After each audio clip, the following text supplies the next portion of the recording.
Well, I mean, what do you want to know about it? Anything. Anything about it? Well, I mean, there's a lot of thought out there that, I mean, I don't know. I think the guys, I think James, Tony, and myself were probably the only people that were really comfortable with doing it, you know? James has an amazing voice and was in a band. Tony dresses up in high heels and sings. And my take was that if I suck, who the fuck cares? You know what I didn't care about it bad.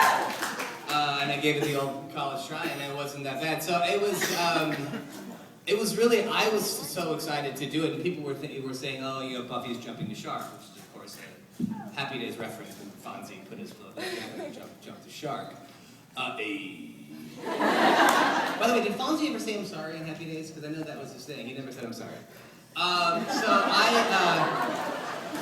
It was such a magical time in that way. I had gotten married. When I had done that, of course, I got divorced 3 years later. But it was kind of like doing the pilot all over again 6 years into it. It was so. I really had an amazing time. James? I have a different take on that. I remember an exercise in terror. Because Joss, instead of giving a script, he gave a little cassette tape. Remember that? Yeah, and it was all this music, but it was Joss and his wife Kai singing the music. And I love them both. They're both geniuses, but they can't sing worth a damn. And Joss can't play the piano very well, at all. So it was like, have you ever seen really horrible Shakespeare? It's terrible, and you can't, no matter how well something is written, it does not survive bad performance. So I thought, it's like, dude, you're insane. You can't write a musical. Stop it now. And I don't mind singing, but I want to sing, decent material.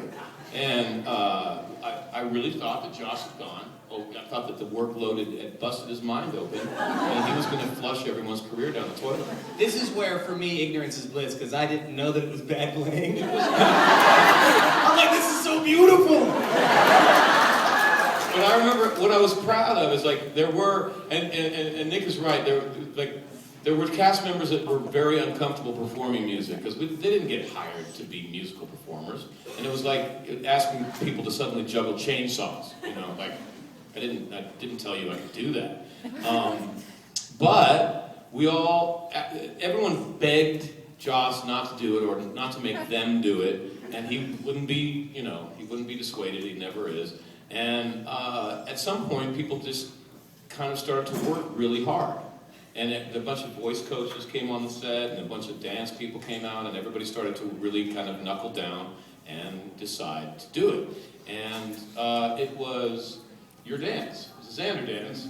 Joss cut first, because he shot that first, and he cut it, and he wheeled a little television onto the soundstage. He said, look, man, it won't suck. And he showed us the dance, and it was awesome. And we went from just abject terror to we're gonna rock! But I was most proud of the company as a company at that point, because we really thought that it was doomed, but we decided to try our best anyway. My turn. Your turn, James. Oh, the power! My brother! In the cool t-shirt, yeah. So next year, I guess 10 years since the series ended and everything like that, you guys know if there's going to be a reunion or anything at Comic-Con or anything like that? Or maybe a group? No, we're never told these things.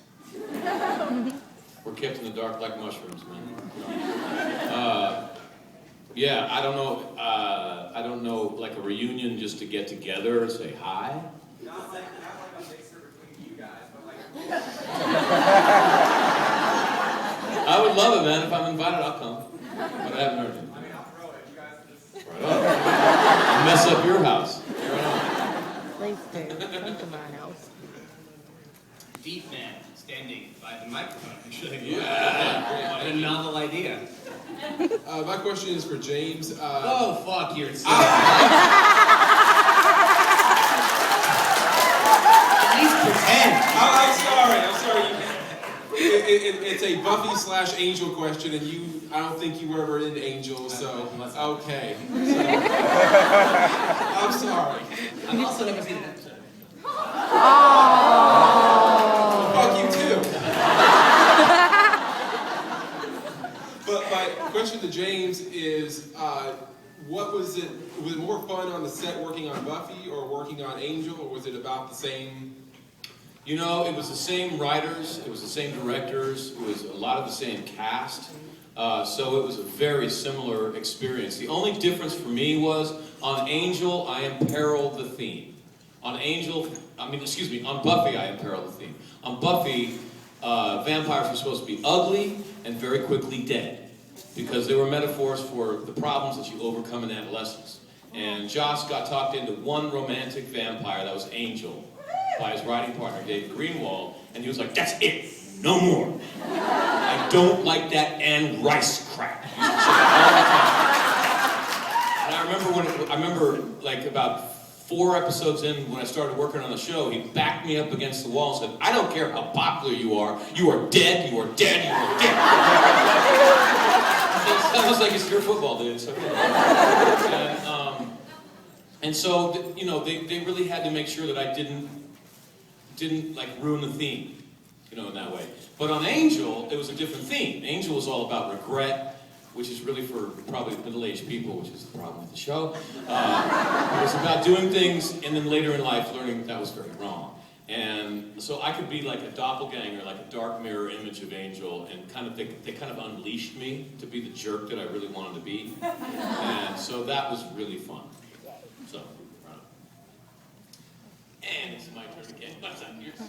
Love how you're Arm's getting tired.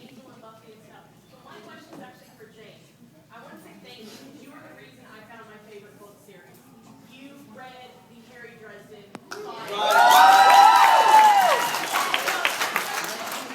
did that come about? Because when I read the books now, because I go back and read them and I listen to you to have my audiobook as well, you are the voice of Harry Dresden. So how did that come about? Jim Butcher saw Buffy. For reasons I'll never figure. I guess he found out that I did the fake English accent. I could do accents. I have no idea, man. But he just called up my manager and said, "Does he want to read the book?" Thank you. You didn't say crap. Did you? Crap. That's a good thing. Crack, that's good for you. I'm so sorry. I didn't read the last book because of the scheduling conflict. But I will be doing the next one. So. Oh, yes, you. What was your all's favorite episode of Buffy and why?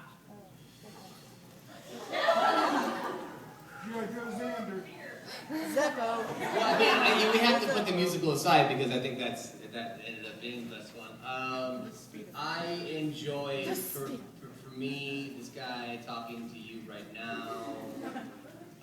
I enjoyed playing Renfield in Buffy. My favorite line about Xander's favorite line is I mean, I had 3. I had this one I played the Dark Master Vader. And then I had something else where I said Vader in that same scene, and then I said I'm tired of being the guy with the funny syphilis. So, I loved it because I'd forgotten what year that was, but you know, you get kind of so accustomed to just playing your character, and you can kind of look at your lines like twice, you know, when you get home from work and you got it down. But with Renfield, he talked so quickly that I had to really do homework for the first time, you know? So it was nice. It was nice to actually do homework. And I'm not that lazy. I'm not as lazy as everyone thinks I am. I can't put the musical aside. It's a musical. Very much. For the reason that I said before, that I was proud of us as a company. We stopped whining, we started working, and we did. Yeah. At the mic. This question is for both of you. Obviously, you're not Xander or Spike, but what elements of the characters are similar to your own personalities? And also, did you find that as you play the characters over the course of the show, that different elements of those characters kind of slipped into your personality? Psychologist? I am a psych major, actually. When you do a series for anywhere from 3 to 7 to 10 years, the writers start writing. I mean, it's different for James, because James was playing someone who's totally different. I was essentially playing myself, so they would start to write my dialogue as I spoke, in my cadence.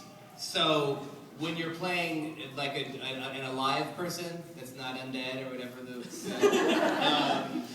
It's true. I mean, like even on Criminal Minds, it's written as that. So, I love to your play a character normal on Criminal person Minds without as a well. brilliant accent, by the way. Right.